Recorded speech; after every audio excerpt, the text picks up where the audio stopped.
Hi everyone, welcome to S R academy. இப்போ நம்ம பார்த்துட்டு இருக்கிறது திறன் வர்புக்குல மேத்ஸில் 8வது பாடம் வகுத்தல் மற்றும் மீப்பெரு பொது காரணி. மீ பே கா அப்படின்னு சொல்லுவாங்க, அப்புறம் மீ போ கா அப்படி கூட சொல்லுவாங்க. நம்ம எப்படி ஒன்றா வச்சுக்கலாம், எப்படி கேட்டாலும் நம்ம கரெக்டாக ஆன்சர் பண்ணணும், அதுதான் நம்ம வேலை. இப்போ ஃபஸ்ட்டு கொஸ்டினில் பாருங்களேன், பின்வரும் வினாக்களுக்கு விடையளி.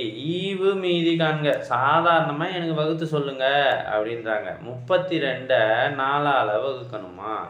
முதல்ல 32 உள்ளே போடுங்க, 4 வெளியே போடுங்க. இப்போ 4ஆம் வாய்ப்பாடு சொல்லுங்க.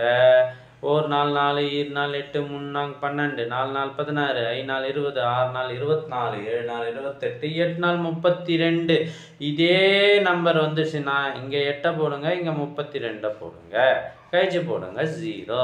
முதல்ல அடக்கணும், அடுத்தது கழிக்கணும், அதுக்கப்புறமா நம்பர் இருந்தால் இறக்கணும். இதுதான் வகுத்தலுக்கான விதி. பாருங்க, ஸோ ஈவு 8 மீதி 0. அடுத்தது பாருங்களேன், உங்களுக்கே ஒரு டவுட் வரும், எல்லாத்துக்கும் மீதி 0 தான் வருமா அப்படின்னு கேட்பீங்க. அடுத்தது இந்த கணக்கு பாருங்கள், 45 வகுத்தல் 3. 45 உள்ளே போடுங்க, 3 வெளியே போடுங்க, வகுத்து போட்டால் 4ல் ஒரு தடவை 3 அடங்கும், ஒரு 3 3, அப்போ மீதி 1. ஸோ முதல்ல அடக்கிட்டேன், அதுக்கப்புறம் கழிச்சிட்டேன். இப்போ என்ன பண்ணணும், இறக்கணும். எதை இறக்கணும்? அடுத்த நம்பரை இறக்கணும். இறக்கிட்டேன்னா இப்போ இங்கே 15 இருக்குது, திரும்பி 3ஆம் வாய்ப்பாடு சொன்னால், இங்கே இருக்கிற 3ஆம் வாய்ப்பாடு சொன்னால் 3 5, இங்கே 5 போடு, இங்கே 15 போடு, அதுக்கப்புறம் திருப்பி கழிச்சு போடு, 0 வந்துடுச்சு. அதோட கணக்கு முடிஞ்சு போச்சு. இங்கே ஈவுன்றது 15, மீதின்றது 0.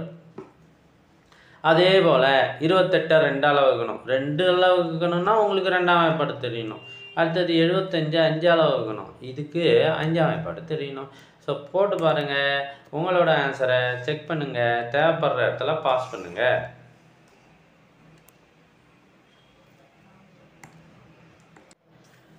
இது வரைக்கும் நாம் போட்ட கணக்கெல்லாம் மீதி 0ன்னு வந்தது. ஆனால் இந்த கணக்கில் பார்த்தீங்கன்னா இனிமேல் வர கணக்குகள்லாம் மீதி ஏதோ ஒரு நம்பர் வருது, சரியா? இதுதான் இதுக்கும் மற்றதுக்கும் வித்தியாசம். ஸோ 140 நம்ம 6ஆல் வகுக்கணுமா? அப்போ உள்ள 140, வெளியே 6. உங்களுக்கு தெரிய வேண்டிய வாய்ப்பாடு 6ஆம் வாய்ப்பாடு.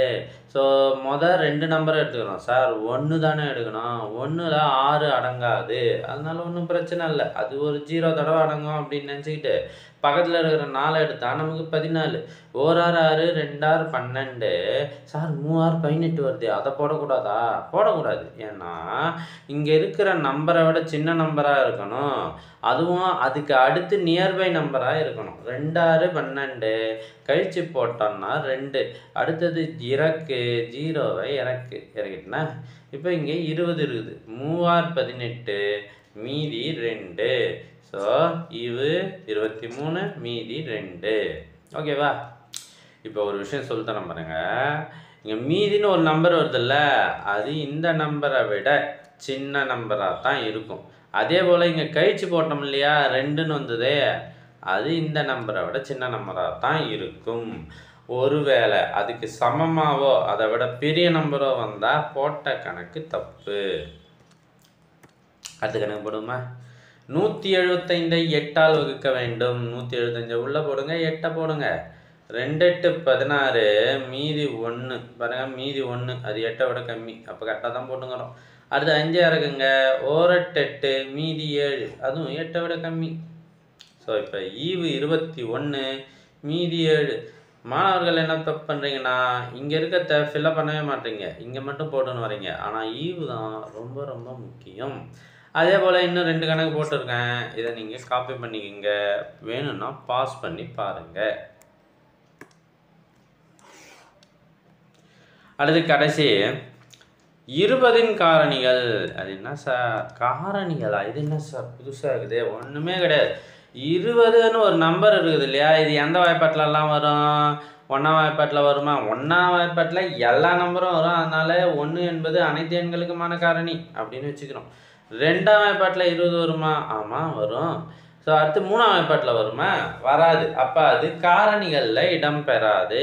அடுத்து 4ஆம் வாய்ப்பாட்டில் வரும், 5ஆம் வாய்ப்பாட்டில் வரும், 10ல் வரும், அடுத்து 20ஆம் வாய்ப்பாட்டிலே வரும். அப்போ இதெல்லாம் காரணிகள். செம்ம ஈஸி இல்லை? அடுத்து 36 காரணிகள் இதே தான், வேற ஒன்றுமே கிடையாது. இதில் என்னென்னா 1ஆம் வாய்ப்பாட்டில் வரும், 2ஆம் வாய்ப்பாட்டில் வரும், 3ல் வரும் 36, 4லேயும் 36 வரும், 5ல் வராது. 6 6 36, 6ல் வரும் 9 12 18 36, இதெல்லாம் காரணிகள். இப்போ 15 மற்றும் 25இன் மீப்போக்கா என்ன அப்படின்னா, இதை நம்ம டானா வகுத்தலில் கண்டுபிடிக்கிறது எப்படின்றத உங்களுக்கு சொல்லித்தரேன். 15 போடுங்க, 25 போடுங்க. இந்த 15ம் 25ம் பொதுவாக எந்த வாய்ப்பாட்டில் வருமோ அந்த வாய்ப்பாட்டால் வகுக்கணும். 15 25ம் 5ஆம் வாய்ப்பாட்டில் வரும், 3ஆம் வாய்ப்பாட்டில் வராது. அப்போ நம்ம 5ஆல் வகுத்தோம்னா 3 5 5 25. இப்போ அதுக்கு அடுத்த ஸ்டெப்பு, இந்த 3 5 ஏதாவது ஒரு வாய்ப்பாட்டில் வருமா? 1ஆம் வாய்ப்பாட்டில் தான் வரும். ஒன்றுன்னா அதை விட்டுடுங்க. ஸோ 3 5க்கும் பொதுவான வாய்ப்பாடு கிடையாது. அதனால் 5 மட்டுமே பொதுவான வாய்ப்பாடு. ஸோ மீ பேக்கா என்பதும் 5 மட்டுமே. ஓகேவா? செம்ம ஈஸியாக இருக்குது பாருங்கள். இது ரொம்ப ரொம்ப முக்கியமும் கூட. ஏன்னா இந்த மாதிரி தானா வகுத்தல் போட்டு போடுற கணக்குகள் 10ஆம் வகுப்பு வரை நிறைய எக்கச்சக்கமாக வருது. அடுத்தது 4, 5 மற்றும் 9இன் மீப்போக்கா. 5க்கும் 9க்கும் மீப்போக்கா. இது ரெண்டுத்துக்கும் பொதுவான வாய்ப்பாடு சொல்லுங்கள் பார்ப்போம். ஒன்றுமே கிடையாது. ஒன்றுமே கிடையாதுன்னா 1ஆம் வாய்ப்பாடு மட்டும்தான் வரும். அதனால் 1 தான் மீப்போக்கா. சரியா? ஓகே, அவ்வளோதான். இதோட இந்த வீடியோ முடிவடைகிறது. இந்த வீடியோ உங்களுக்கு பிடிச்சிருக்குன்னு நம்புகிறேன். மறக்காமல் லைக் பண்ணுங்கள், சப்ஸ்கிரைப் பண்ணுங்கள், உங்கள் ஃப்ரெண்ட்ஸுக்கு ஷேர் பண்ணுங்கள். உங்களுக்கு எல்லா வீடியோவுக்கான ஆன்சர்ஸும் வேணும் அப்படின்னா, எல்லா வீடியோவும் வேணும் அப்படின்னா நீங்கள் செய்ய வேண்டியது சப்ஸ்கிரைப் பண்ணிவிட்டு கமெண்ட் ஓப்பன் பண்ணுங்கள். ஃபஸ்ட்டு கமெண்ட்டில் உங்களுக்கான லிங்க் இருக்குது. இதில் எல்லா வீடியோஸும் இருக்குது. தேங்க்யூ ஃபார் வாட்சிங்.